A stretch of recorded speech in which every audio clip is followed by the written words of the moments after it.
So in reinforcement learning, what is that the agent will be doing? The agent will be learning from the success and failure. So for every success and failure, it will be receiving some reward. Okay, based on that, it will be learning. Okay, so that is whenever agent do some good thing, uh, it will get some reward. Okay, if it is doing some bad thing, what happens? It loses something. So there is a feedback given to the agent. From the feedback, the agent is able to learn. That is called reinforcement learning, students. And here we have discussed there are two types of reinforcement learning. So that is passive learning and active learning. So in the passive learning that the agent will be having fixed policy. So what is the fixed policy that the agent has to follow the directions, that is means what actions the agent has to take at particular state. Okay, that is given. What is policy? For each and every state, what action the agent has to take, that is given to the agent. So it will be just following that, and so from that it is learning the model of the environment. Okay, and it is also learning the utilities of state, that is called passive learning agent. And in the active learning agent, it does not have any information. Okay, so agent will not know what actions it has to take at any particular state. Okay, so what is that it will do? It will just explore. By exploration, what is that it will do? It just learn how to behave in the environment. Okay, so that is the active learning. In the passive learning, we have three types of passive learning methods, students. The first one is direct utility estimation. In the direct utility estimation, we are just finding the utility values. Okay, so what is the utility equation we are using for direct utility estimation here is, this is the equation. Because what is passive learning? The passive learning is that the agent will be having the fixed policy. So this policy will be executed. So based on the policy, what is the utility of each and every state will be found by using this equation. Okay, so this is the Bellman equation we are using for direct utility estimation. Okay, so the second method is adaptive dynamic programming. In the adaptive dynamic programming, we just learning the model. Okay, so the model of the environment will be learned by using adaptive dynamic programming. What is transition model? The transition model is nothing but it is T of S A S dash. This will be learned. Okay, so what is the probability that by taking some action A, what is the probability that the agent will reach the state S dash from S? That is called the transition model. So the agent will be learning the transition model from the adaptive dynamic program. Whereas in the utility-based estimation, agent will be learning the utility values. Okay, directly it is finding the utility values. Whereas here it will be finding the transition model. Okay, so that is why what is that equation here we are getting here is, this is the equation, students. So what is that here? It is just finding that how many times it is reaching a particular state S dash by performing some action divided by number of times the agent is taken action. Okay, so for every time the agent will not reach the same state S dash. Okay, for example, if it is taking some action at particular state, so it has to reach this state. Okay, so for example, if it is at 2 comma 3, so by taking right action it has to reach 3 comma 3, but the agent will not reach 3 comma 3 every time. Okay, so agent will be reaching the other states also. Okay, so how many times it is reaching the particular state S dash divided by how many times the same action will be performed at the state S. Okay, using this we are finding the transition model. Okay, so this transition model will be updated in the um, MDP equation. So what is the MDP equation here we are using is, this is the MDP equation, students. Here you see. So by what is pi of s? Pi of s will denote what action the agent has to take. It is a policy. What is pi of s is nothing but the policy. So if a policy is executed, the agent has to reach the state S dash from S. Okay. So this transition model will be calculated by using the table here. We are using a table. So for every action, what is the state it is reaching? Okay. So using that, we are finding the transition model. Okay. So here immediately it is learning the transition method. And now we'll be discussing what is temporal difference learning. Okay. So in the temporal difference learning, if you see the previous example, here the agent will be trying every time to reach the terminal state. So these are the three trials the agent is doing. So it has to start from the state 1, comma 1, and it will be reaching the state 4, comma 3. Okay. So this is the first trial, this is the second trial, and this is the third trial. Okay. So if you just see this from the first trial, if you find out what is the utility value of state 1, comma 3 is 0.84, and the utility value of 2, comma 3 is 0.92. Okay. From the direct utility estimation, that is the first method, we know that the utility of the state 1, comma 3 will be equal to what is the reward of that current state plus the utility value of the successor state. So the what is the reward for the current state is minus 0.04 plus what is the utility value of successor state? It is 0.92. So if you substitute that, what is the value we got? 0.88. Whereas from the first trial, what is the utility value we got is 0.84. Okay. So from this we can say that the current utility value, that is 0.84, is less compared to this. Okay. So that is why it should be increased. Okay. So that is why how these utility values will be found here. The utility values will be found or updated by using this equation. So this is the equation we are using in the temporal model. So whenever the temporal model will be asked for exam, you should write this equation. Okay. So if you see here in this equation, what is alpha here? Alpha is the learning rate parameter, and gamma is what? It is the discount factor. Okay. So gamma is the discount factor, and u pi dash is the utility of successor state. U pi of s is the utility of current state. Okay. So the utility of current state will be updated by using this equation. Okay. So here if you see that we are using the difference here. This is the difference we are using. This equation uses the difference in the utility values between the successor state and the current state. Yes or no? So that is why this equation is called temporal difference equation. Okay. So, the basic idea of all temporal difference methods, we have different methods. No? So, in the temporal method, what is the basic idea is the first to define the condition that hold locally when the utility estimations are correct. Okay. So, when the utility estimations are correct and those values will be hold. Okay. And then what is that? And then to write the update equation, then it will be writing this update equation such that the estimated value will move to the equilibrium values. Okay, so whatever estimated equation we are getting, that should be moved to the equilibrium equation. So you know what is the equilibrium equation? In the passive learning, the equilibrium equation is given by, this is the equation, students. So the equation is u pi of s is equal to r of s gamma summation s dash t of s pi of s dash u pi of s dash. So this is the equilibrium equation in the case of passive learning. Okay. So whatever equation we are using, the equation 1 is the update equation. No? This is the update equation for temporal difference learning. Okay. So this equation 1 should reach this equilibrium equation. Okay. So if you, how it will reach here. So if you just observe this equation 1 and equation 2, in the equation 1, 2 we are using all successor states. Okay, it is summation of all successor states. Okay, whereas in the equation 1, if you just observe here, it is just taking its observed state. Next, what is the next one successor it is taking.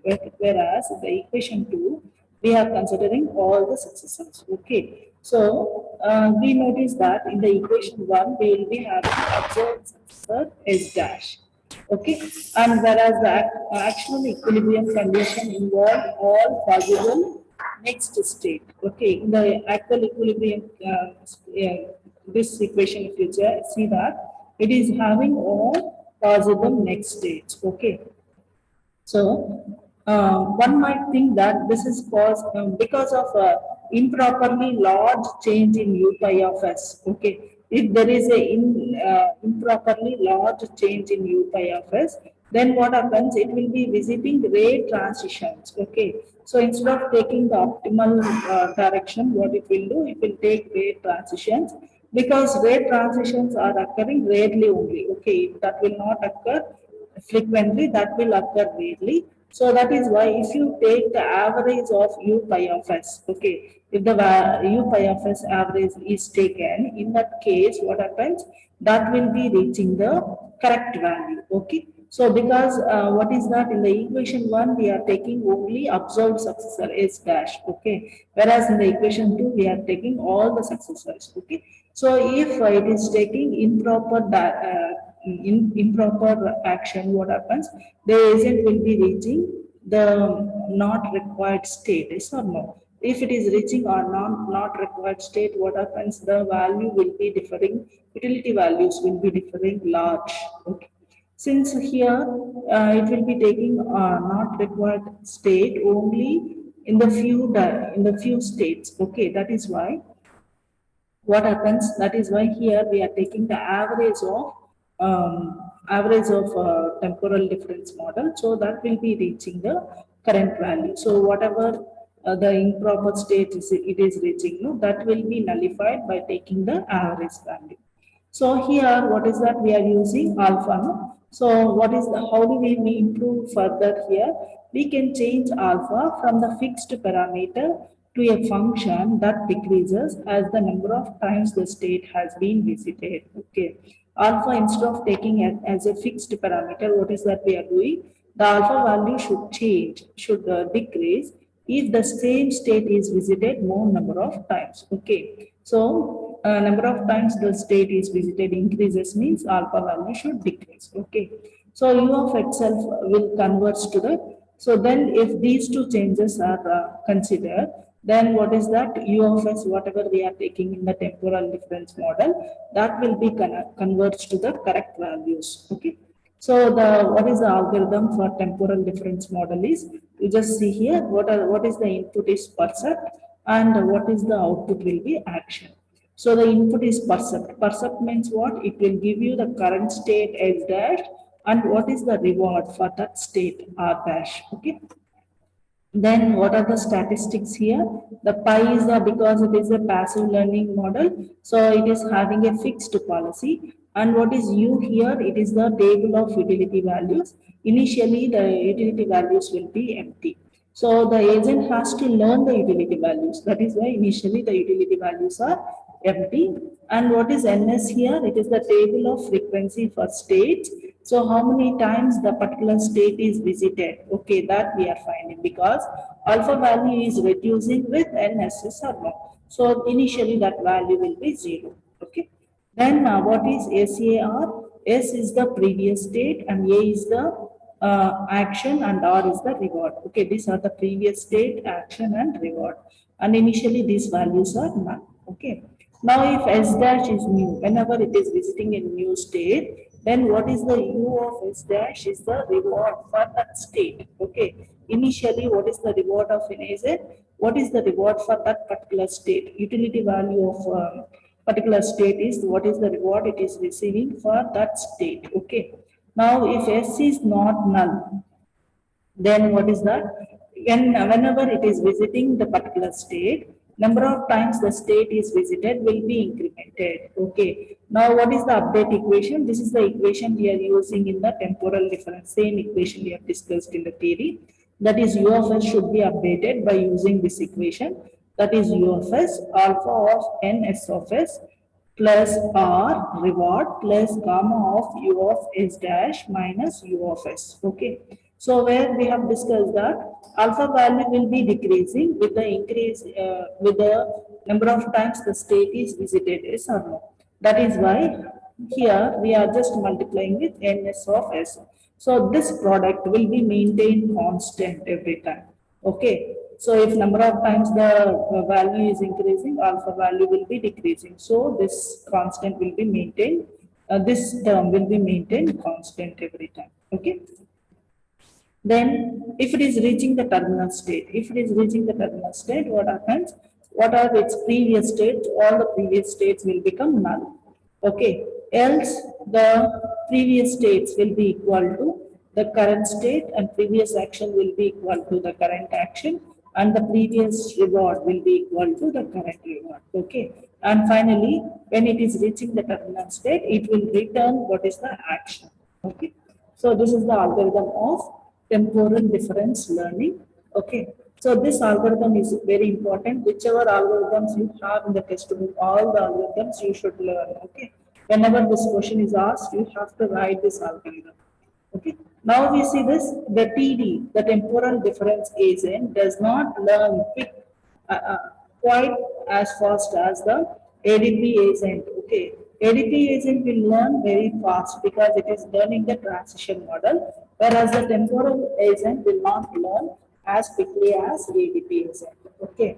Because it shows high variabilities, because it is just taking the observed state, only one observed state it is taking, so it is showing high variabilities. And if you just see that this temporal difference learning is simpler, it is very simple, and it requires less number of computations per observation. Okay, number of computations will be very less in the case of temporal difference learning. Okay. And we also observe that the temporal difference learning does not need the transition model. In the temporal difference learning equation, we have not used T. T of S, A, S dash, this equation we have not used. So the temporal difference learning does not use the transition model. The environment here supplies the connection between the neighboring state in the form of observed transitions. Okay. How the will be getting the information between the connection between the neighboring states here. That will be obtained by just in the form of observed transition. So every time it is having some observed transition, no, S dash, by using S dash, the environment will supply what is the connection between the neighboring states. Okay. And ADP approach and TD approaches are actually closely related. So just see, both ADP and TD are actually closely related to each other. What is that we are doing? It is taking some adjustment in both the approaches. What is that agent will do? Agent will be just making some adjustment to know the utility values. Okay, so that it has to agree with the its successors. Okay, how it is learning its utility value? It is learning the utility values from its successors. See here, u pi of s dash. What is s dash? Is the observed successor, whereas in the PD equation, temporal difference. Whereas in the what is u pi of s dash? It is the utility values of each successors. Okay. So by using the utility values of each successor, it just doing some adjustments, and finally it is just knowing the utility value of the current states. Okay. And what is the difference here? The difference we have discussed already, that ADP will use all its successors, whereas and all the successors will be multiplied with what? The probability of occurring that particular successor. What is T of S pi of S comma S dash will give you? It gives you the probability. Okay. So all successors will be multiplied with their probabilities. Okay. So this difference, you see that the difference between these two, no? This is the difference that we have. This difference will be disappear when the TD adjustments are averaged over a large number of transitions. Okay, so TD adjustments here, how we have TD is adjusted, this TD is adjusted. No? So these adjustments are average. If it is average, then these two will be giving the same effect. Okay. So because frequency of each successor in the each state of transition is approximately proportional to its probability. So how do you find the probability? It gives you the frequency of each successor in each state of transition. Okay, in each state of action. Transition means what? When you perform particular action at a state S, it is reaching the successor state x dash. Okay, so because of frequency of each successor in the each state of transition is approximately proportional to its probability. Okay, so that gives you the probability itself. That is why by just averaging the TD, we will be getting what will be this difference between TD and ADP will be nullified. Okay. And one more difference is that the TD make a single adjustment because in TD we are using U of S dash. So it will use a single adjustment per observation transition, whereas ADP will take as many as it need to restore the consistency between utility estimations because we are using summation of S dash. No? So here in this in ADP, what is the equation we are using? Summation of S dash. Because of that, it is taking as many as adjustments, whereas TD will be taking only one adjustment, and it is also taking the adjustments in T. ADP is also doing some adjustments in T. Okay. When T value is adjusted, what happens? This T value will be propagated through every time the t-value is multiplied with nu pi of s. If t-value changes, it will propagate through value. Okay, so that is why taking more number of adjustment compared to t.